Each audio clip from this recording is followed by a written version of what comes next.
सावित्रीबाई फुले यांचे विचार आत्मसात करण्याची गरज प्रशांत मसार। पिंपरी येथे सावित्रीबाई फुले यांना अभिवादन। कन्हानलगतच असलेल्या जिल्हा परिषद शाळा पिंपरी येथे क्रांतीज्योती सावित्रीबाई फुले यांच्या स्मृती दिवस निमित्त कार्यक्रमाचे आयोजन करण्यात आले होते।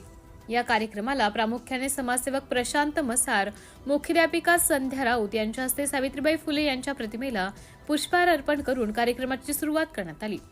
स्त्रियांनी क्रांतीज्योती सावित्रीबाई फुले यांचे जीवन कार्य आणि विचार स्वतः आत्मसात करण्याची गरज आहे, तरच त्यांचं जीवनमान खऱ्या अर्थाने उंचवेल असं प्रतिपादन समाजसेवक प्रशांत मसार यांनी व्यक्त केलं।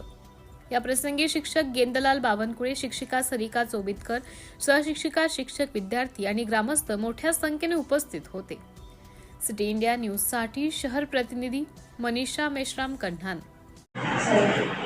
तर आजच्या या कार्यक्रमाला प्रमुख पाहुणे म्हणून लाभलेले आपल्या गावातील सामाजिक कार्यकर्ता आणि प्रशांतजी मसार यांना मी विनंती करते की त्यांनी फोटोचे पूजन करावे तसेच माल्यार्पण करावे।